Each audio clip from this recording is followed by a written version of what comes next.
अरे भोतार केड़ा फाड़ा मारिया आहिनि जो हार पार शहरनि ऐं ॻोठनि जा वतोस था गश्त कराईंदा। बाबा आई जी इज़त कबी आ। भोतार इलेक्शन में बीठो आ। भोतार खे वोट ॾेई कामयाब कयो।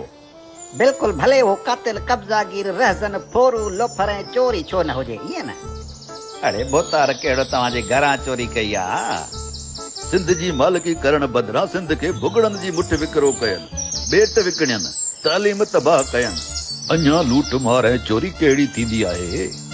चोरनि ऐं लोफरनि खे 12 महीने पंहिंजी धरती ऐं दंग ते गैरत ईंदी आहे। हिननि में त इहा उमेद बि न आहे।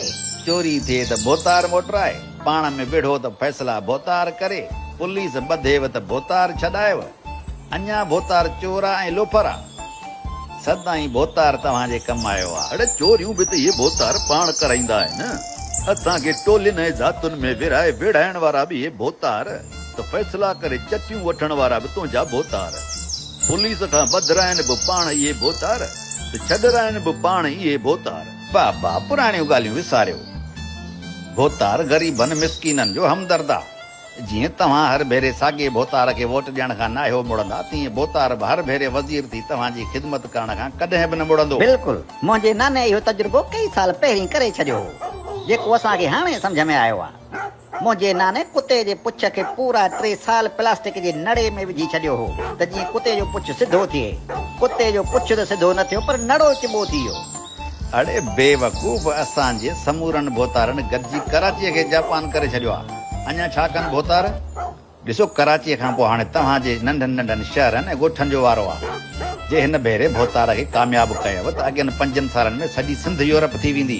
अकुल मां कमु वठो। अलाह करे त हिन क़ौम खे को अकुल अचे त जीअं तव्हां जहिड़नि वाठनि ऐं सूअरनि खे सुञाणनि। जीअं पोइ बोड में भोतारनि इमदाद जी लालच में पंहिंजा शहर हथ सां पे ॿोड़ाया।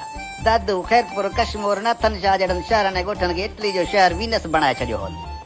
जो माण्हुनि खे ॿोड मां ॿाहिरि कढण वारो केरु न हो। माण्हू वीचारनि पंहिंजी मुर्सी पाण करे हिक ॿिए जी जान बचाई ऐं शहर ॿुॾण खां बचायनि। वरी इहो साॻियो मोह खणी आयो आहीं वोट वठण लाइ। जॾहिं सिंध जा शहर ॿुॾा पे तॾहिं असांजे मिसकिन माण्हुनि जा लाश कुतनि पे खाधा। न्याणियूं अटे जे लप लाइ तव्हांजे कारगारनि जे पोयां ज़लील ऐं ख्वार पे थियूं। कैंपनि में न्याणियुनि सां ज़नाऊं थियूं, ॿार बीमारियुनि वॻे मुआ पे। इहे निभागा भोतार आलीशान बंगलनि में एसिन में आरामी सुता पिया हुआ। जे साईं जन जे बंगले ते पे वियासीं त मोतबर मिलण त परे जी ॻाल्हि, पर सुञाणनि बि न पिया। अड़े कुतो छितो थींदो आहे त बि पंहिंजा सुञाणींदो आहे। इहे कारनामा कया आहिनि तुंहिंजे भोतारनि जे लाइ वोट वठण आयो आहीं। भोतार अञा कामयाब थी वज़ीर ई नाहे थियो त पंहिंजे ज़ाती ख़र्च ते तव्हां लाइ मिठे पाणीअ जा नलका, बिरयानीअ जूं देगूं, दूध पती चांहि जा थर्मास भराए आयो आहे। बिल्कुलु, ॾिसो मिठे पाणीअ जा नलका, बिरयानीअ जूं देगूं ऐं दूध पती चांहि जा थर्मास। अञा छा खपेव? अञा छा करे भोतार तव्हां लाइ? जे तव्हां भोतार खे हिन भेरे कामयाब कयो त भोतार हिते खीर जूं नदियूं खोटराईंदो। तव्हांजो पाणी मिलियल खीर वारो मसइलो बि हल थी वेंदो। ॿियो छा खपेव? अड़े भाग थो खुलेव।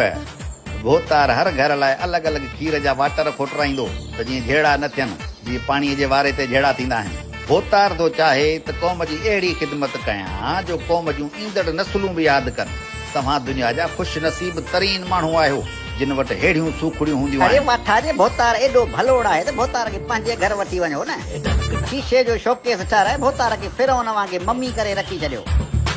भोतार जे मरण खां पोइ संदसि ईंदड़ नसुल बि तव्हांजे ख़िदमत करण लाइ सफ़ा तयारु वेठो आहे। नांग जो नसुल बि नांग ई थींदो न। वया मोर मरी खदड़नि ॿधा मोड़, वॾेरे जी ओताक ते चमचा ॾिठमि खोड़। वाड़े ॻाढ़ा ॿोड़ तो लॼ विञाई जवाननि जी।